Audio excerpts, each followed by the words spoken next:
J'aime ta présence, Jésus. J'aime ta présence, mon bien-aimé. J'aime ta présence, Jésus. J'aime ta présence, mon bien-aimé. Et ton amour est là, puissant infini. Ton amour est là, guérissant ma vie. Et ton amour est là, coulant de la croix. Ton amour est là, ravivant ma foi. J'aime ta présence,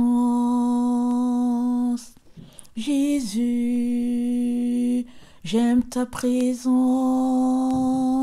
mon bien-aimé. J'aime ta présence, Jésus. J'aime ta présence, mon bien-aimé. Et ton esprit est là, Saint libérateur. Ton esprit est là, libérant mon cœur. Et ton esprit est là, répandu sur terre. Et ton esprit est là, révélant le Père. J'aime ta présence, Jésus. J'aime ta présence, mon bien-aimé. J'aime ta présence. Bonjour, c'est Ursule encore. On est le 22 mars 2021, ou bien le 23 peut-être. Amen. Et je viens, amen, proclamer le retour du Seigneur, amen, en ce jour. Et je viens encore nous encourager, et je viens nous demander de mettre les points sur les i, amen. Si il y a encore des choses que le Saint-Esprit nous montre qu'on devrait laisser tomber, amen. Parce que notre Seigneur, il mérite tout et tout de nous, amen. On devrait tout lui donner sans rien retenir, parce qu'il a tout donné et il ne s'est pas retenu. Amen. Alors, qu'est-ce qu'un homme peut nous faire? Qu'est-ce que des hommes peuvent-ils nous faire? Amen. Ils peuvent juste nous intimider. Ils peuvent juste nous garder dans des boîtes. Ils peuvent juste essayer de nous dénigrer, de faire tout ce qu'ils peuvent. Mais ils ne peuvent jamais enlever ce qui est en nous, l'Esprit de Dieu. Le sceau de Dieu en toi, personne ne peut te l'enlever. Amen. Et ceux qui ont été marqués par le sceau de Dieu, par l'Esprit de Dieu, amen, ils sont encore là sur la terre pour pouvoir galvaniser, amen, les troupes pour le Seigneur, pour pouvoir encourager, exciter les autres qui sont encore hésitants à venir le plus rapidement, entrant dans l'arche de l'Éternel, amen, qui est l'arche, amen, de sa véritable doctrine, qui est l'arche de sa véritable église, amen, basée sur la doctrine de Christ. Pas la doctrine que les hommes ont montée de toutes parts. Ils essaient de mettre ça à dire que bon, l'église de Jésus a fait ceci. Non, non, non. Ils n'iront nulle part. La seule église qui sera enlevée, c'est l'église triomphante. L'église mise en place par les apôtres, amen, dont Pierre a été faite le roc sur lequel le Seigneur a décidé de bâtir cette église-là. Amen. Cette église-là, elle sera enlevée parce qu'elle marche sur les traces des apôtres. Amen. Et elle accepte les prophètes, les prophéties, parce que l'Esprit de Christ, c'est l'Esprit de prophétie. Amen. On est donc vraiment appelés à nous examiner et à nous assurer que on n'est pas perdu. On n'est pas égaré, suivant une fausse doctrine, mais essayant de nous convaincre que on est dans la vérité. Ça ne marche pas. Amen. Et les enfants de Dieu, amen, les messagers de la dernière heure, amen, ils sont debout, triomphants, proclamant le retour du Seigneur. Alors, si on ne peut pas sortir, aller faire les porte-à-porte, si on ne peut pas sortir pour parler aux gens, on a Internet. Et vous allez entendre leur voix partout. Des femmes, des hommes, des enfants, peu importe qui, mais ils sont en train d'annoncer le retour de leur roi. Amen. Et le roi arrive. Il arrive. Et c'est dit que sa récompense est avec lui. Amen. C'est quand il vient, sa récompense est avec lui. Alors, quels sont ceux-là qui seront récompensés? Ceux-là qui marchent selon la véritable doctrine. Toute autre doctrine est une doctrine mensongère. C'est une doctrine basée sur le faux. Amen. Et malheureusement, certains enfants de Dieu vont se retrouver pris à ce piège-là. La bonne nouvelle, c'est que s'ils sont vraiment les enfants du Père et qu'ils aiment le Père, alors leurs yeux s'ouvriront avec le fils de perdition.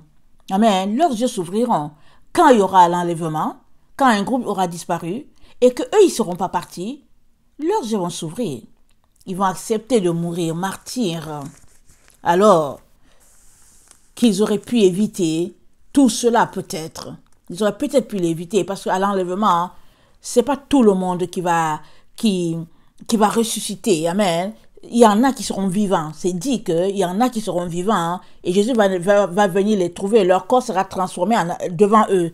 Ils seront là et leur corps sera transformé.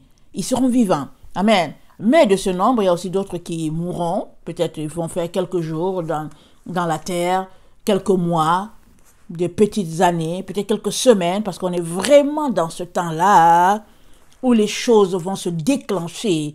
Et puis ça sera vraiment une bonne secousse sur la terre. Alors je viens vraiment nous encourager à sortir de notre leurre, de nos les illusions dans lesquelles nous sommes maintenus, croyant qu'on marche sur la vérité ou bien on fait ce que le Père demande.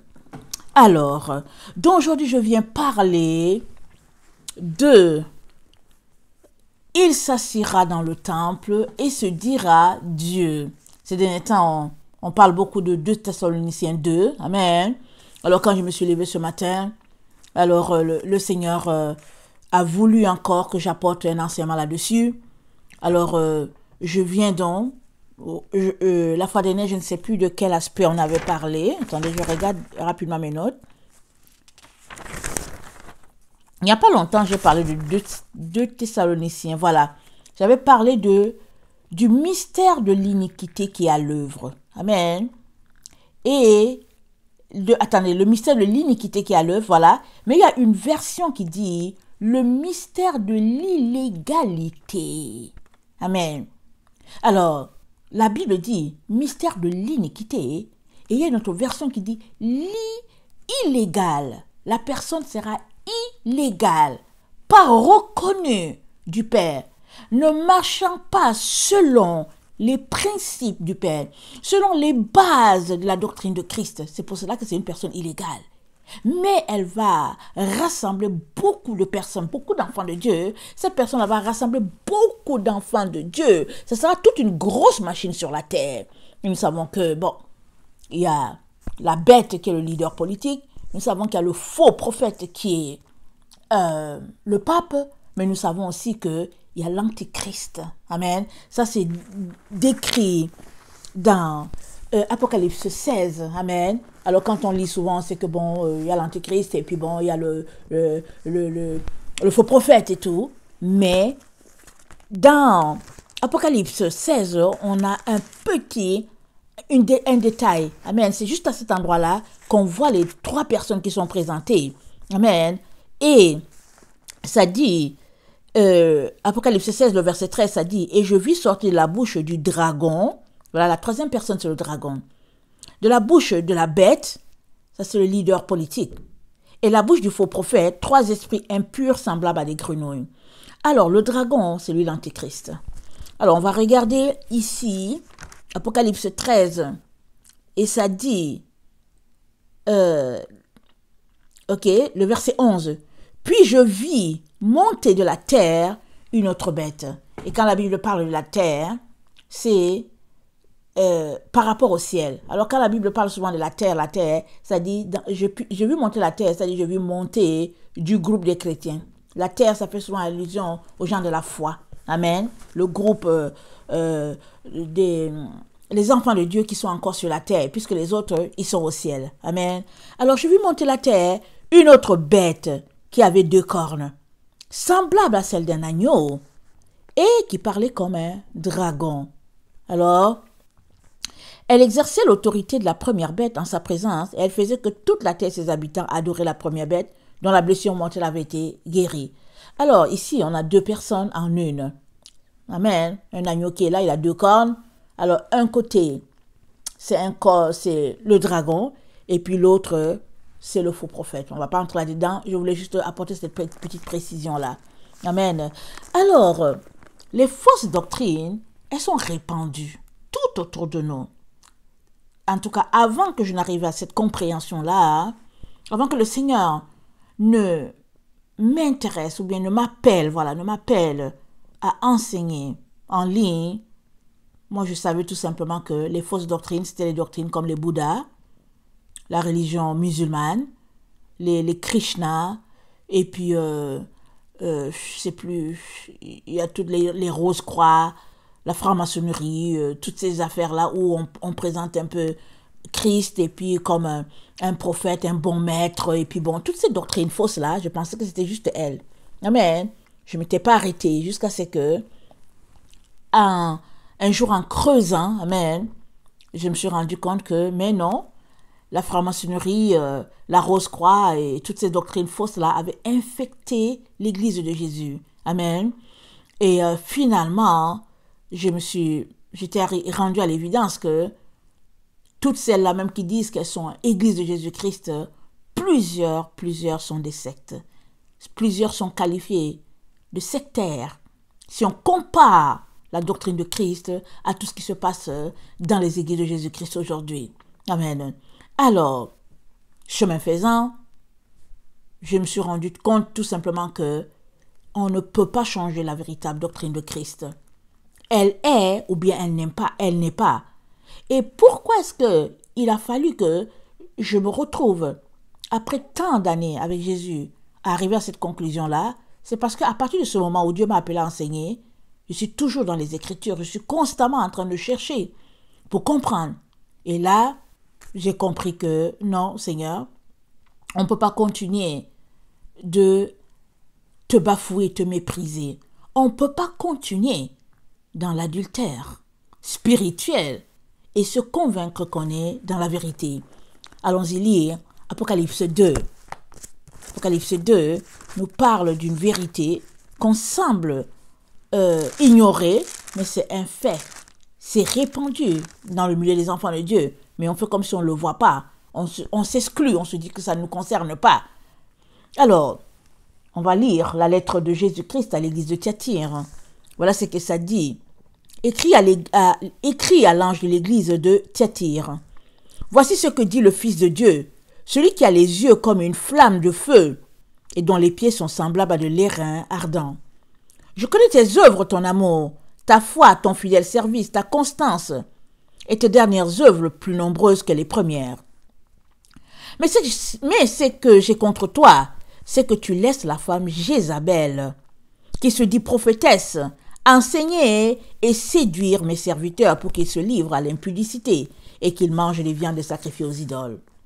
Je lui ai donné le temps afin qu'elle se repentît. Elle ne veut pas se repentir de son impudicité. Voici, je vais la jeter sur un lit et envoyer une grande tribulation à ceux qui commettent l'adultère avec elle, à moins qu'ils ne se repentent de leurs œuvres. Je ferai mourir de mort leurs enfants. Je ferai mourir de mort ses enfants, et toutes les églises connaîtront que je suis celui qui sonde les reins et les cœurs, et je vous rendrai chacun selon vos œuvres. Et nous savons tous que Jézabel a vécu depuis avant que Jésus ne vienne sur la terre. Alors c'est son esprit qui est perpétué jusqu'aujourd'hui dans les églises un peu partout.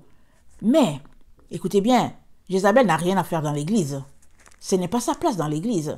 Rappelons-nous, Akab, sa femme Jézabel était princesse phénicienne, dont elle a amené en Israël un autre Dieu. et elle a corrompu tout le peuple.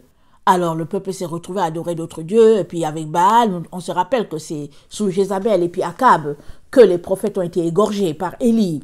Amen. Parce qu'ils étaient en train de corrompre, amen, le pays d'Israël. Parce que Israël était un pays pur, appelé à vivre dans la pureté et la sainteté. Et ces prophètes de Baal-là, sous l'autorité du roi Akab, avaient tout droit dans le pays. Et ils corrompaient tout le monde, ils souillaient tout le monde. Et Élie les a égorgés. Et puis c'est comme ça que il a enlevé le mal. Et c'est comme ça que le peuple a pu voir qu'au fait c'était le Dieu d'Élie qui était le Dieu de vérité. Parce que le feu était descendu du ciel quand Élie a prié, alors que les autres, ils ont prié toute la journée. Et puis rien ne s'est fait. Amen. Mais on ne va pas revenir là-dessus, cette histoire. Alors, Jézabel, donc, elle a vécu très longtemps. Ça fait des siècles et des siècles. Amen. C'est une vieille histoire, cette histoire. Mais Jézabel est répandue dans l'église jusqu'aujourd'hui. Par quoi? Par l'impudicité. Et c'est quoi qu'est l'impudicité? C'est l'adultère. Et c'est quel type?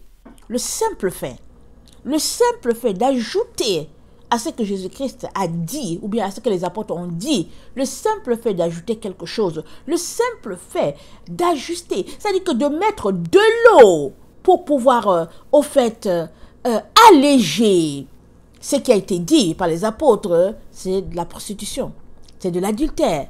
Parce qu'on est marié à une seule personne, et c'est Christ.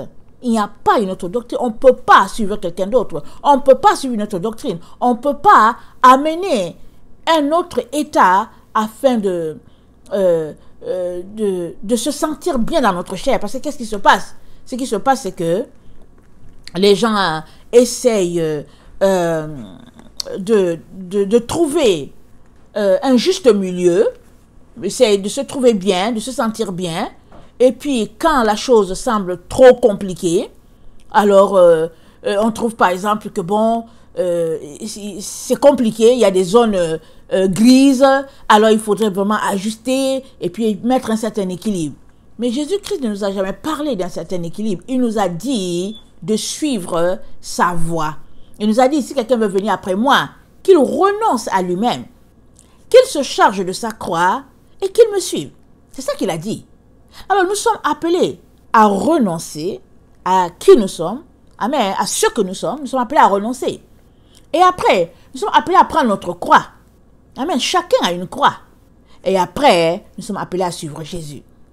Alors si tu ne veux pas faire ça, alors n'essaye pas d'adapter ce que Jésus-Christ a dit pour satisfaire ta chair. Laisse tout simplement, laisse tout simplement. Et ne fais pas. C'est tout.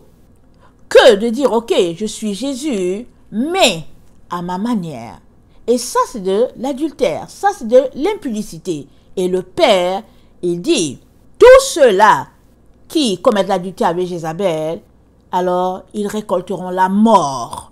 Il est donc très, très important qu'on s'assure, une bonne fois pour toutes, que on est en train de marcher sans nous souiller. On est en train de marcher honorant ce Dieu-là, et puis laissant de côté tout ce que Dieu appelle abomination. Si tu veux suivre Jésus, va le suivre. Si tu ne veux pas aussi, c'est ton choix. Tu récolteras les conséquences. Mais n'essaye pas de dire que tu vas le suivre alors que dans le fond, finalement, tu n'es pas là. C'est ça que le Père dit. C'est ça que Jésus-Christ nous dit. Il dit, méfiez-vous du levain des pharisiens. Et c'était quoi le levain des pharisiens? C'était l'hypocrisie. Alors une personne qui pratique l'hypocrisie, elle est au milieu. Un peu de ténèbres, un peu de lumière. Et puis elle est là-dedans, elle navigue dedans. Mais Jésus-Christ nous dit de sortir de ces choses-là. Amen. Alors,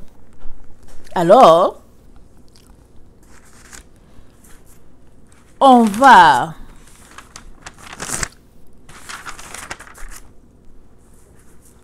Ok, on va parler, comme je venais de le dire. Il s'assiera dans le temple et se proclamera Dieu. Amen. Alors, allons-y lire 2 Thessaloniciens 2, le verset 1 à 8. Je vais lire dans, je pense, 2 ou 3 versions. Et on va regarder. Amen. Se proclamer Dieu. Amen. Alors, excusez-moi.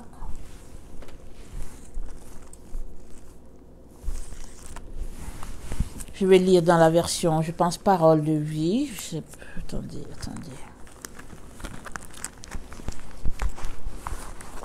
Ok.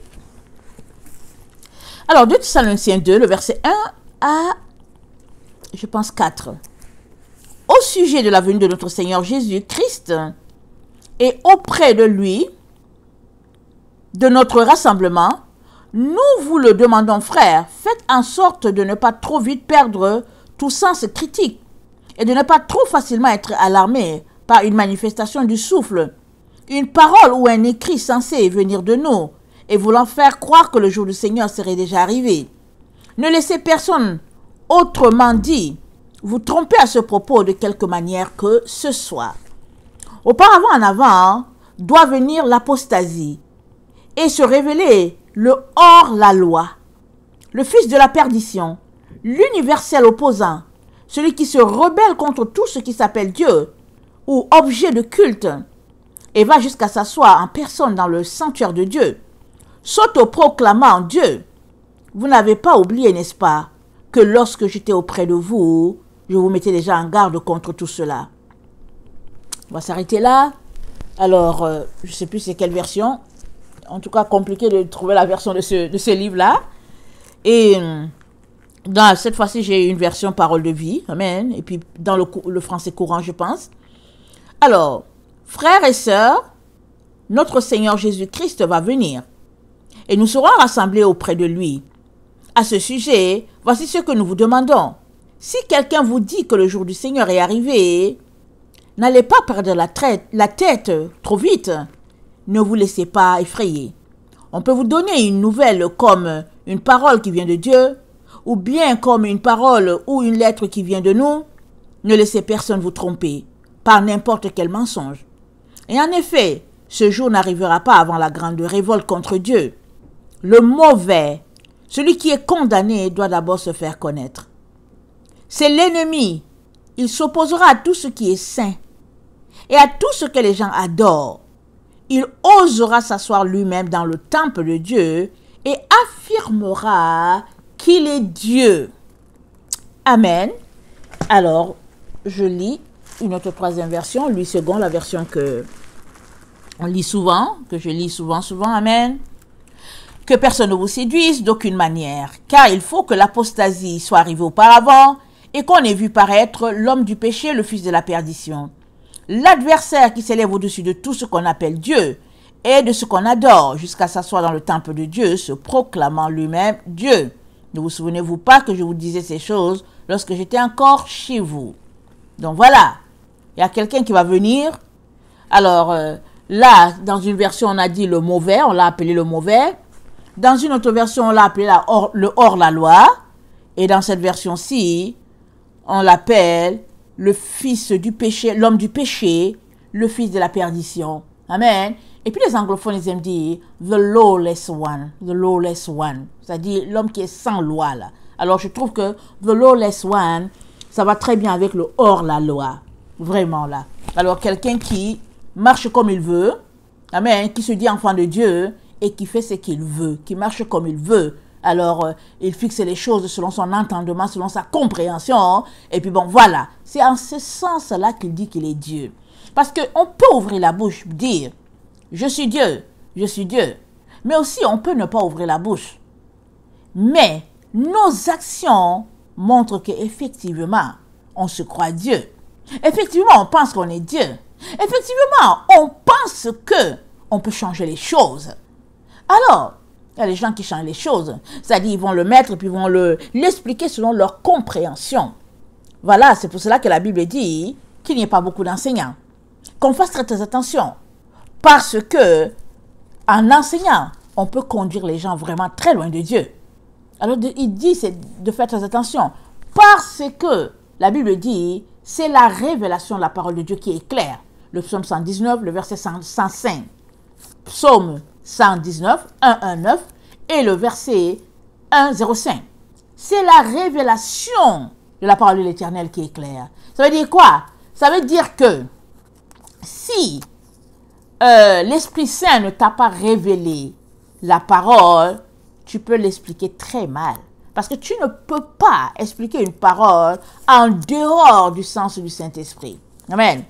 C'est pour cela que souvent, vous allez m'entendre pour dire, ah, moi je ne sais pas, donc voilà, on va laisser ça comme ça. On va prier et puis on va laisser comme ça. Vraiment, je ne comprends pas ici et tout ça. Ou bien, ce qui arrive souvent, c'est que il arrive plusieurs fois que le Seigneur me dit, j'aimerais que tu enseignes là, mais bon, j'essaie, je lis, je dis, Jésus, je comprends rien. J'ai dit, je comprends pas.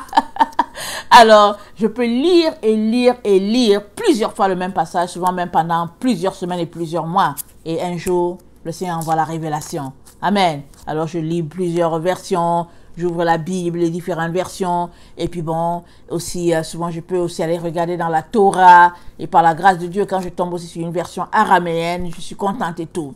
Amen. Donc, il faut faire très attention. Alors, cette personne-là, nous dit la Bible, elle va se proclamer Dieu. Mais avant de se proclamer Dieu, amen, elle posera des actions comme si elle était le maître à bord du bateau de Dieu. Amen, parce que nous sommes les créatures de Dieu. Nous avons été faits à l'image de Dieu. Et l'église de Jésus-Christ, c'est l'église de Dieu. Ça n'appartient pas à une personne. Alors, il y a des versions qui parlent de temple. Amen, ils parlent de temple. Je vais vous dire une chose. On pense tous que c'est le temple à Jérusalem. On a tous pensé comme ça. Amen. Jusqu'à ce que, un jour, puisque ceux qui ont enseigné, ceux qui ont fait les commentaires, c'est ça qu'ils commentent, que bon, il va venir, il va s'asseoir dans le temple de Jérusalem, et puis bon, toutes sortes de choses.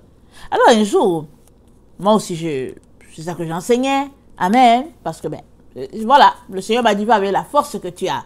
Donc en 2017, quand j'ai commencé à enseigner, 2017-2018, j'enseignais comme je comprenais, et puis souvent par la grâce de Dieu, amen, le Seigneur me donnait un peu de révélation et tout. Et puis bon, j'avançais, le Seigneur me dit, vas-y toujours. Et ce qui est merveilleux avec notre Dieu, c'est qu'il équipe ceux-là qu'il appelle, amen. Alors, il ne brise pas le roseau courbé, amen. Mais quand il y a une flamme dedans, hein, il l'attise. Amen. Il s'organise pour que ce roseau-là qui est courbé puisse se relever petit à petit. Il l'aide à se relever et il le met debout. Ça, c'est notre Dieu. Amen. Alors, dans la parole de Dieu nous dit que cette personne-là va venir, elle va s'asseoir dans le temple de Dieu et se proclamer Dieu. Mais avant de se proclamer Dieu, elle va poser des actions. Un pas à la fois, un pas. Et le temps que les gens le réalisent, elle sera assise dans un siège disant qu'elle est le maître à bord. Alors, donc, et si on le regarde, je vais regarder mes notes. Alors, comment va-t-il se proclamer Dieu? Comment? Ça dit, oui, on a vu que par sa bouche, il va ouvrir sa bouche pour le dire.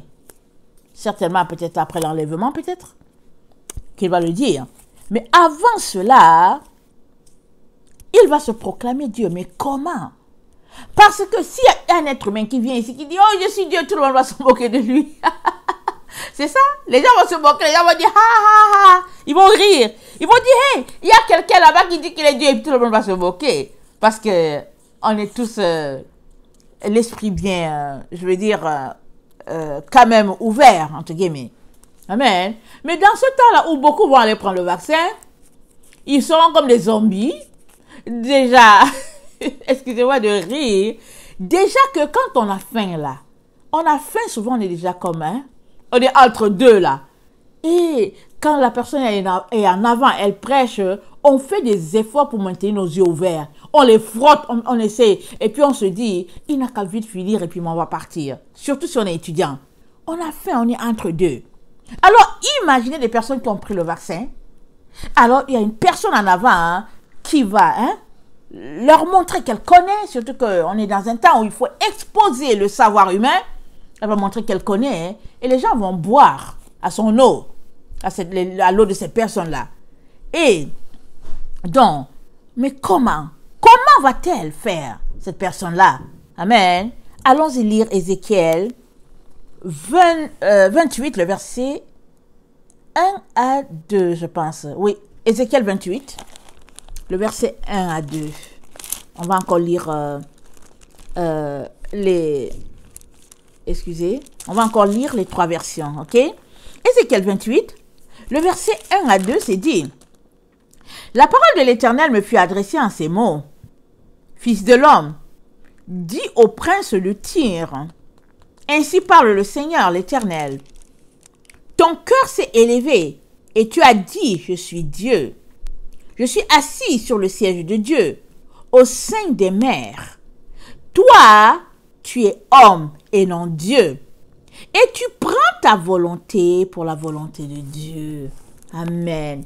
Cette personne prend sa volonté pour la volonté de Dieu. On va lire une autre version, dans les 3 versions que j'ai. Seul problème, excusez-moi, je n'avais pas apprêté. Voilà. Alors, Ézéchiel 28, le verset 1 qu'on vient de lire. Alors, ça dit ceci. La parole de Yahweh s'adressa à moi, fils d'Adam, dit au prince de Tyr, le Seigneur Yahweh parle. Dans l'orgueil de ton cœur, tu as dit, je suis un Dieu. Il est divin le trône où je siège au milieu des mers. Toi qui n'es qu'un homme et pas un Dieu, tu t'es fait le cœur d'un Dieu. Regarde, te voilà plus sage que Daniel. Rien de ce qui est secret ne te reste obscur. Ta sagesse et ton intelligence ont fait ta fortune. Tu t'es procuré or et argent pour tes trésors. La profusion de ta sagesse et ton commerce ont grossi ta fortune et cette richesse te tourne la tête. On va s'arrêter là. Amen. Alors, c'est une personne qui prend sa volonté pour la volonté de Dieu. Alors, on va lire aussi la version Parole de vie. Et là, je vais apporter ce que j'ai préparé sur la volonté. Excusez-moi. Ok, Ézéchiel 28, qu'est-ce que cette version dit? La version de Parole de vie et puis en français courant, ça dit: Le Seigneur m'a adressé sa parole. Il m'a dit: Toi, l'homme, tu communiqueras au roi de Tyr ce message que je lui adresse, moi, le Seigneur Dieu. Le cœur plein d'orgueil, tu as dit: Je suis un Dieu. Je suis assis comme un Dieu sur un siège de roi au cœur de la mer. Tu te crois égal à un Dieu. Pourtant, tu n'es qu'un homme. Tu n'es pas un Dieu.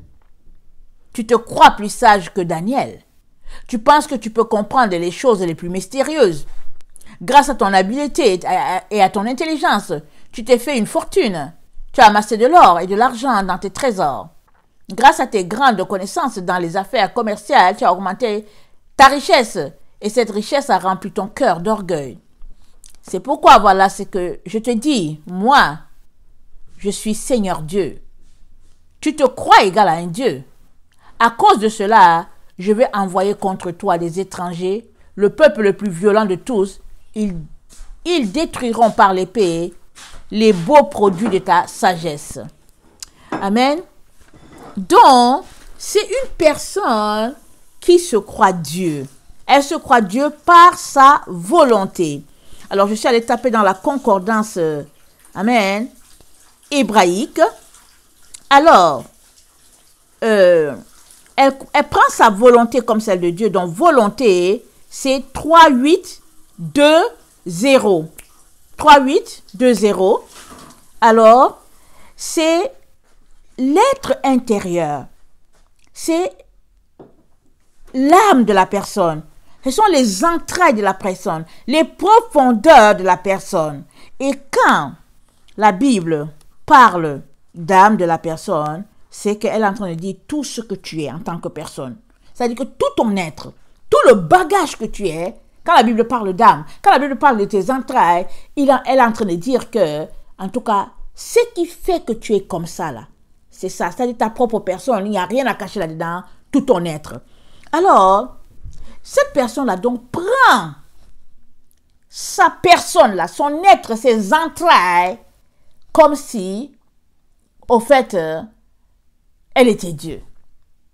Alors, Elle parle comme c'est les dieux. Elle parle en disant que oui, mais moi je pense que, et puis bon, non, il faudrait plutôt... C'est une personne qui va changer les choses aussi. Il y a plusieurs versions qui parlent de cela. Elle va changer les choses, elle va essayer de modifier la doctrine de Christ de façon à ce que ça puisse faire, au fait, le bien à plusieurs personnes. Parce que très très souvent, c'est si difficile souvent, si on est quelqu'un qui aime la chair, on ne veut pas marcher selon Dieu. Alors on va essayer de regarder, on va dire, bon, la Bible a des zones grises, comme certaines personnes enseignent. Ils enseignent, ils disent que oui, il y a des zones grises. Moi, je l'ai entendu, mes enfants sont venus dire, maman, on est allé à la conférence, ils ont dit qu'il y a des zones grises. J'ai dit, pardon, j'étais ça dehors. Avant d'entrer dans la maison de maman, j'étais tout ça dehors. Il n'y a pas de zone grise. Alors on ne comprend pas ou on comprend. Mais si on ne comprend pas, allons-y devant Dieu pour dire, Père, je ne comprends pas. Et puis, restons devant lui. Souvent, on ne comprend pas parce qu'on a un péché dans notre vie. Souvent, hein, on est dans l'illusion. On est déjà dans la séduction. Alors, on lit, on ne comprend pas parce que nous-mêmes, on est séduits par cet esprit-là. On est séduit, on ne comprend rien. Jusqu'à ce qu'on fasse sortir la séduction de nous. Et le même verset qu'on ne comprenait pas, on lit, on s'est dit, hein, c'est bizarre. Comment je ne comprenais pas ce verset? Mais c'est parce que tu étais voilé. Tu avais un esprit séducteur qui te cachait. La vie spirituelle, tu ne voyais pas. Alors, donc, c'est donc dire que par son être intérieur, par son âme, cette personne-là va changer les choses de Dieu, essayant d'expliquer selon ce qu'elle comprend, selon sa sagesse humaine. Alors, la sagesse humaine, ça parle de la pensée humaine, de la pensée intellectuelle, de nos émotions, amen, de la façon dont nous pensons, dont nous allons essayer d'expliquer la parole de Dieu selon ce que nous pensons. Et si par exemple, nous sommes où ça? En Irak, exemple, ça me vient, on va prendre la parole de Dieu, on va essayer de l'adapter aux gens de l'Irak, les Arabes, qu'est-ce qu'ils pensent, on va essayer de l'adapter ça à leur manière. Amen. Alors, si on se trouve en Chine, on va essayer de voir, on va adapter ça un peu aux Chinois pour voir comment on peut l'adapter ça à leur culture, à leur tradition, à leur Dieu, entre guillemets. Et si on se trouve en Afrique, on va essayer d'adapter ça et puis bon, on va dire, bon, ok, voilà un peu comment ça se passe. Voilà. Et là où cette personne sera, elle va essayer de trouver comment une façon, c'est-à-dire elle va essayer de trouver une façon de faire que finalement la parole de Dieu, elle puisse se glisser dans la communauté. Et puis finalement, ça devient un club social. Ce n'est plus la parole de Dieu telle que proclamée par les apôtres, mais ce sera la parole de Dieu, au fait, adaptée au XXIe siècle. Mais on va essayer de justifier ça en disant que oui, les apôtres eux-mêmes, quand ils se retrouvaient pour manger, alors ils se partageaient, c'était une communauté. Les gens vont toujours trouver une justification d'une situation dans la Bible et puis vont le coller. Et cette personne-là sera un leader en place pour mettre toutes ces choses-là. Et puis, l'inculquer dans le cœur des enfants de Dieu. Alors, regardons un peu ce que la Bible dit, parlant de cœur de l'homme. Alors, il y a plusieurs passages, mais cette fois-ci, je ne vais pas lire dans les deux versions. Je vais juste lire dans le Louis II. Amen, pour qu'on essaie de comprendre et puis qu'on avance avec ce que le Père a dit et est en train de faire. Alors, Proverbe 11, le verset 29, ça dit ceci. Ça dit ceci. Celui qui trouble sa maison héritera du vent, et l'insensé sera l'esclave de l'homme sage. C'est une personne qui va se retrouver à troubler la maison de Dieu. Va se troubler sa propre maison. Proverbe 12, le verset 8. Un homme est estimé en raison de son intelligence, et celui qui a le cœur pervers est l'objet de mépris. C'est une personne qui aura le cœur pervers. Elle aura un cœur pervers. Si bien que les gens ne vont pas déceler qui est cette personne. Elles le verront quand les enfants de Dieu, les vrais enfants de Dieu seront mis à l'écart. Proverbe 14, le verset 33.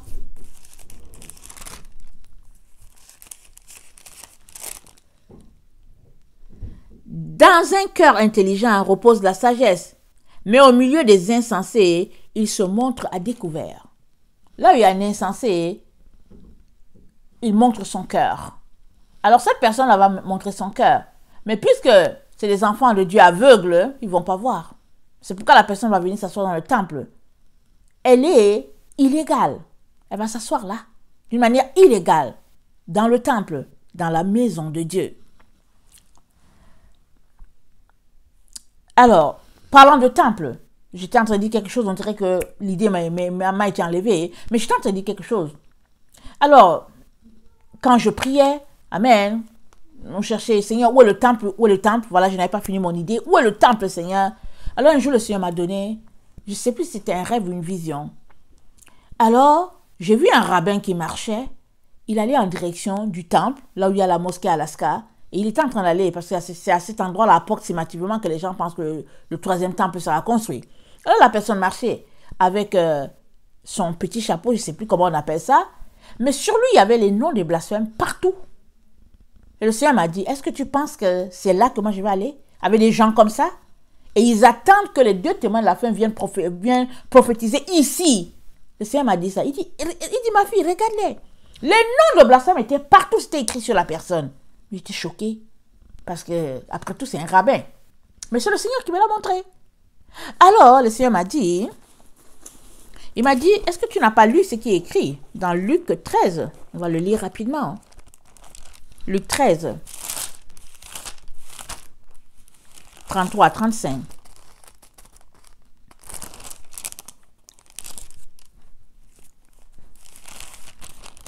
Mais il faut que je marche aujourd'hui, demain et le jour suivant, car il ne convient pas qu'un prophète périsse hors de Jérusalem. Jérusalem, Jérusalem, qui tue les prophètes et qui lapide ceux qui te sont envoyés. Combien de fois ai-je voulu rassembler tes enfants comme une poule rassemble sa couvée sous ses ailes, et vous ne l'avez pas voulu. Voici votre maison vous sera laissée. Mais je vous le dis, vous ne me verrez plus jusqu'à ce que vous disiez, béni soit celui qui vient au nom du Seigneur. Les deux témoins à la fin, ils vont proclamer leur message, amen, avant que Israël ne dise béni soit celui qui vient au nom du Seigneur. Il y a déjà plusieurs juifs messianiques. Quand l'enlèvement va se passer, ces juifs messianiques qui seront enlevés, avec les chrétiens qui aussi ont décidé de suivre la véritable doctrine de Christ, qui ont pour sabbat samedi, ils seront enlevés, ce groupe-là. C'est là que les autres, là, les rabbins, là, tous ceux-là qui disent qu'ils attendent leur Messie, là, leurs yeux vont s'ouvrir. Ils vont pleurer toutes les larmes de leur corps, puisqu'ils attendent un Messie, et ils vont voir qu'il y a eu un événement cosmique. Il y a eu quelque chose qui est arrivé, et puis un groupe a été mis à l'abri. Ils vont se rendre compte que non. Ils vont pleurer finalement, ils vont reconnaître leur Jésus. Jésus dit jusqu'à ce qu'ils le disent. Alors il m'a dit, ma fille, c'est écrit. Alors il dit, parce que c'est écrit, ça ne peut pas être là-bas, le temple est là-bas.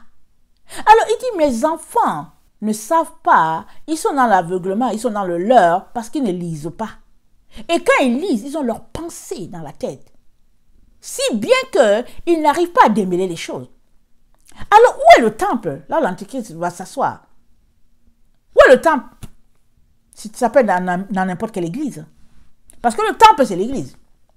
Le temple de Dieu, c'est l'église de Dieu. Alors, les gens attendent le temple là-bas. Mais ce n'est pas là-bas. C'est pour cela que les gens sont dans l'erreur. C'est pourquoi ils n'arrivent pas à mettre les choses ensemble. De telle sorte que quand tu leur dis qu'on est dans le temps de la fin, ils te regardent.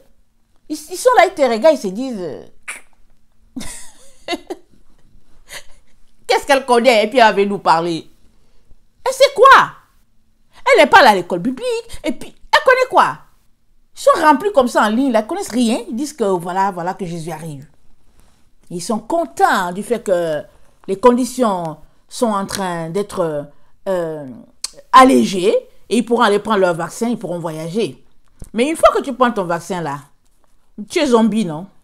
Et c'est ce que je te le dis. Je te le dis simplement là. Mais une fois que tu le prends là, tu deviens zombie. Puisqu'ils t'ont enlevé la volonté. Ils t'ont enlevé ce qui fait de toi un enfant de Dieu.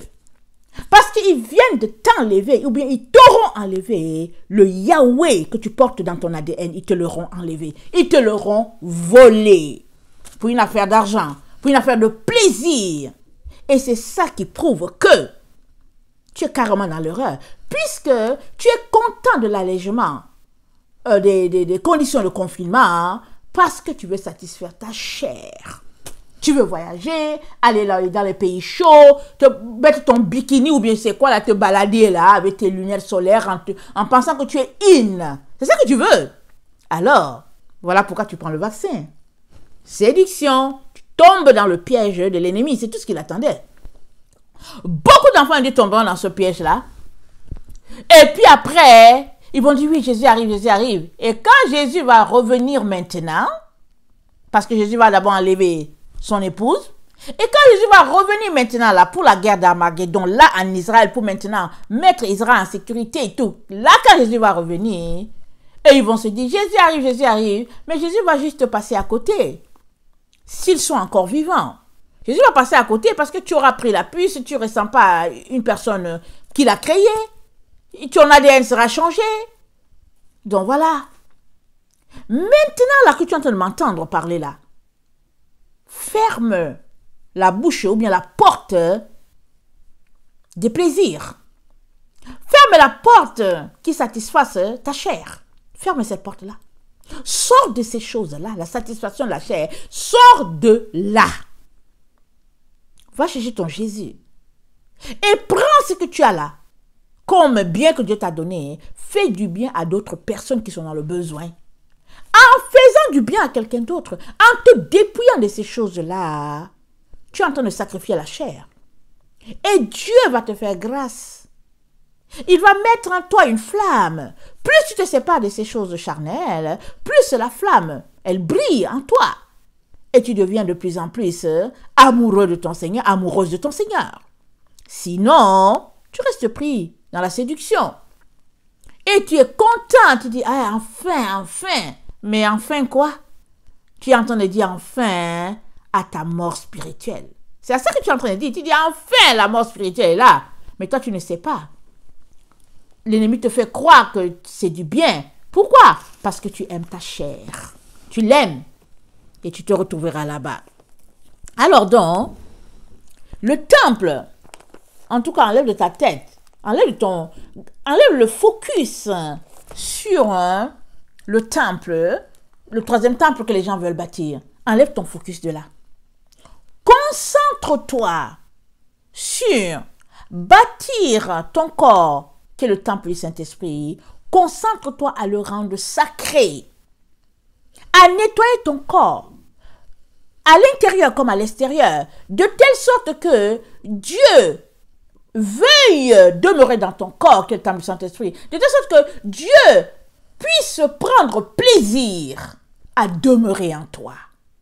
De telle sorte que, quand on te voit, on voit juste Dieu, on dit, hey, c'est bizarre, tu as vu cet homme là passer? Tu as vu cette femme là passer? C'est bizarre, elle dégage une présence, c'est incroyable. On dirait que c'est un saint, on dirait que c'est une sainte. Ça prouve que Dieu est en toi. Mais si, finalement, tu fais une partie, Jésus, je t'aime, tu te lèves le matin, tu lis ta Bible, Jésus, je t'aime, alléluia, tu te lèves les mains, Jésus, je t'aime. Maintenant, viens ranger les choses à ranger dans ton corps. Tu dis, oh non, Dieu n'a pas de pouvoir avec cela, c'est du n'importe quoi. Oh oui, non. Tu es tout simplement dans le leur. Plusieurs sont dans le leur. Ne leur dis pas de changer leur habillement. Alors, les femmes ont passé des années, des décennies, des siècles à s'habiller comme des hommes. Maintenant aussi, les hommes ont dit qu'ils vont s'habiller comme les femmes. On les voit avec des robes, avec des toutous sur la tête. Excusez-moi, j'ai dit des toutous. Excusez. Si c'est des nœuds papillons, ils mettent ça sur la tête. Ils portent des lunettes solaires des femmes, ils mettent des rouges à lèvres.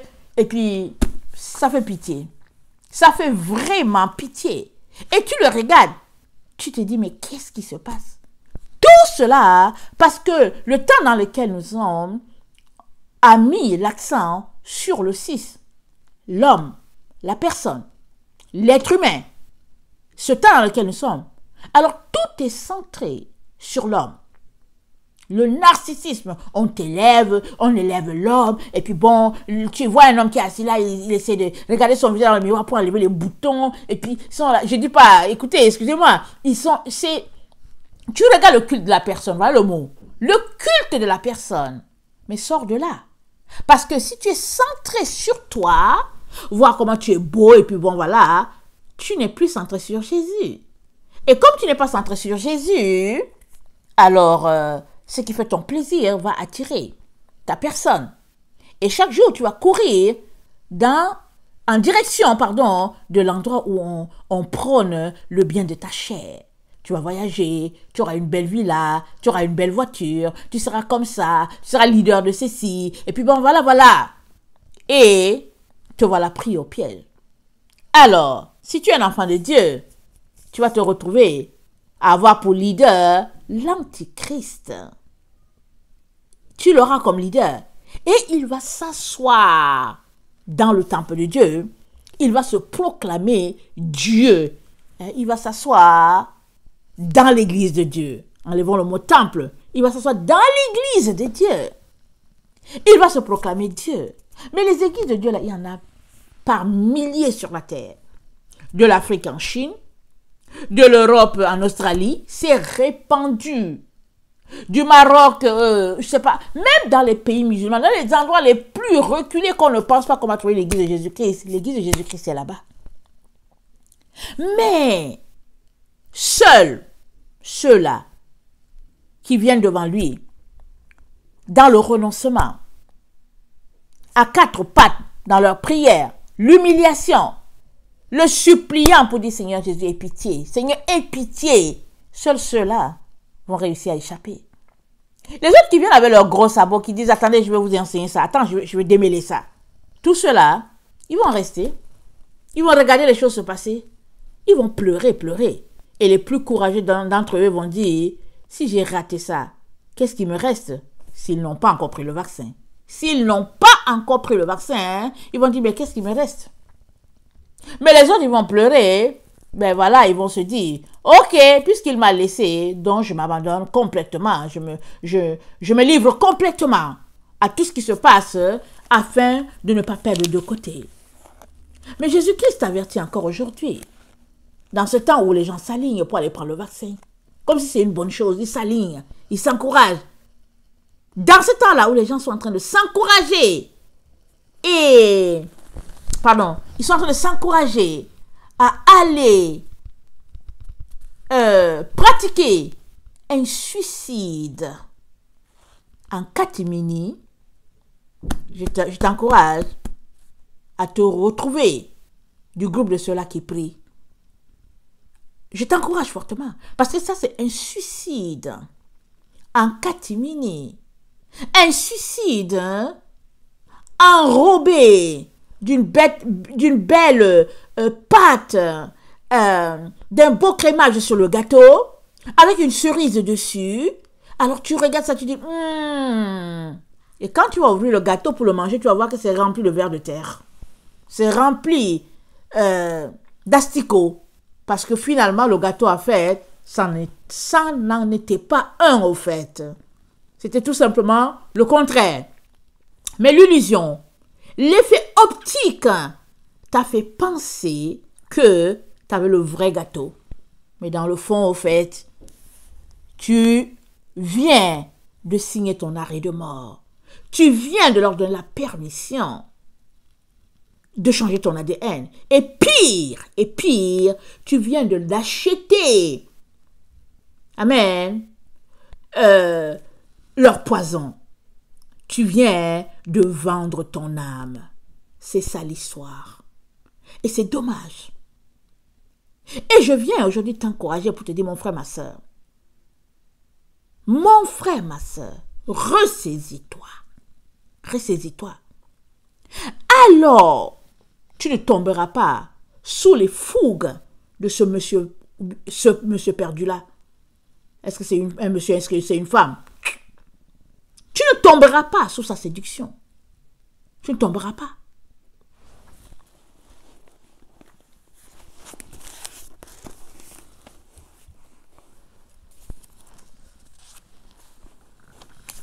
Proverbe 16, le verset 5. On va continuer de lire parce qu'on parlait que il va se proclamer Dieu par sa volonté. Les actions qu'il pose. Amen. Proverbe 16, le verset 5. Excusez-moi.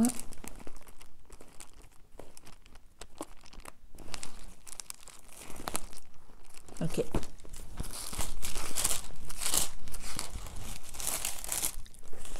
Ça dit ceci. Tout cœur hautain tout cœur hautain est en abomination à l'Éternel. Certes, il ne restera pas impuni. Quand un être humain pense qu'il est Dieu, avec un petit dé, et qu'il peut changer les choses, a-t-il un cœur hautain? Oui, même si tu ne le vois pas. Même si tu penses que tout ce qu'il fait, c'est correct. Il a un cœur hautain. Et on a été élevé dans une culture avec un cœur hautain. Les narcissiques, ils ont un cœur hautain. Ils se pensent, ils se régalent, ils se pensent. Mais on est appelé à sortir de notre narcissisme, homme ou femme. C'est un esprit, c'est une pensée. C'est l'esprit de l'Antichrist qui balaye la terre. Ça n'a pas commencé maintenant. Mais on doit se considérer comme rien. On se regarde, on dit, Seigneur, pardon. Les gens n'ont qu'à m'insulter, Seigneur. C'est toi seul que je cherche. C'est toi seul que je veux, Jésus. Proverbe 19, le verset 3. La folie de l'homme pervertit sa voix. Et c'est contre l'Éternel que son cœur s'irrite. C'est grave. La folie de l'homme convertit sa voix. Et c'est contre l'Éternel que son cœur s'irrite. Examinons-nous. Quand tu dis, oh non, c'est pas ça du tout, que tu veux expliquer la parole de Dieu, pas dans le sens de l'Esprit de Dieu, qu'est-ce que tu es en train de dire? D'abord, tu prouves que tu es fou, tu es insensé. Et puis, tu es en train de pervertir ta propre voix. Et puis, en plus de cela, tu te tiens contre Dieu, tu te dresses contre l'auteur de ces paroles-là, tu te dresses contre elle. La parole, elle ne vient pas de toi, mais tu oses vouloir l'expliquer avec un esprit souillé, avec un zèle amer. Alors, la Bible dit, la folie de l'homme pervertit sa voix. Et si ta voix est pervertie, on vient de lire Proverbe 16, le verset 5, tout cœur hautain est en abomination à l'Éternel. Certes, il ne restera pas impuni. Donc voilà le cœur de l'Antichrist. Proverbe 23, le verset 7.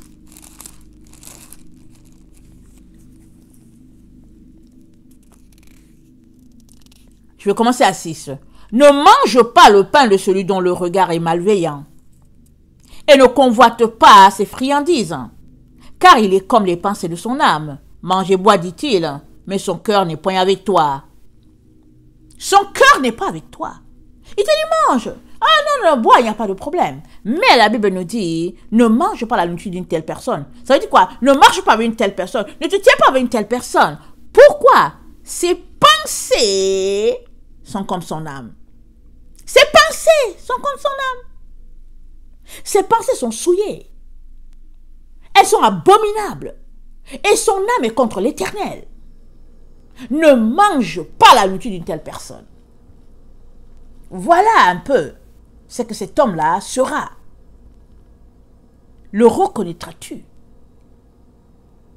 Alors, si la personne est en Chine et que nous, on est ici au Québec, on ne peut pas le reconnaître. Quand on va entendre qu'en fait, il y a un antichrist, au fait, voilà ce qui se passe avec les chrétiens. Quand le bruit va venir, amen, on va se dire, ah, mais il paraît que c'est telle personne, il paraît que c'est telle personne. Mais ça sera répandu sur toute la terre, la lutte contre les véritables enfants de Dieu. Parce que ceux qui seront combattus, ce n'est pas les enfants de Dieu qui sont dans les églises. Parce que les églises, cette année, ils vont tous s'unir là. Amen. Ce sera comme une église unie là. Avec, en tout cas, des beaux slogans. Et puis on leur dit de ne pas chanter, ils sont d'accord avec, ils sont assis avec le masque et tout ça là. Mais anyway, pour ton information, laisse-moi te dire une chose. Quand Dieu nous a créés là, il ne nous a pas donné un masque. Pendant que tu es assis devant l'église avec ton masque là pour dire que tu adores Dieu, sache que tu es abominable devant l'Éternel. Je te l'ai dit tout de suite. C'est à visage découvert qu'on vient devant Dieu. Et même Moïse, à qui Israël avait dit, mets un voile. Quand tu viens devant nous, la Bible nous dit, quand il venait devant Dieu, il ôtait son voile. Ça, c'est une bonne information pour toi. Si tu ne sais pas là, si tu es perdu là, tu peux lire ça. et cliquer là pour dire, hey, il faut que je fasse attention. Je vais lire cela. Et on va continuer notre enseignement parce que c'est très agréable ce que le Seigneur est en train de nous dire aujourd'hui. Parce que autant nous sommes, puisque les gens, tout le monde a le focus sur le temple d'Israël, le temple à Jérusalem, et que Dieu dit que c'est pas là-bas, alors il faut bien il faut bien que notre Dieu soit en train de nous dire quelque chose qu'on ne comprend pas. Amen. Et malheureusement, ce qui a été enseigné, c'est ça qui demeure. Mais est-ce que nous sommes prêts à enlever notre focus de ce que les autres nous avaient enseigné pour nous concentrer sur ce que Dieu veut vraiment nous dire? Alors, attendez, le verset, je suis dans 2 Corinthiens 3, le verset 12. Ayant donc cette espérance, nous usons d'une grande liberté. Et nous ne faisons pas comme Moïse qui mettait un voile sur son visage, pour que les fils d'Israël ne fixassent pas les regards sur la fin de ce qui est passager.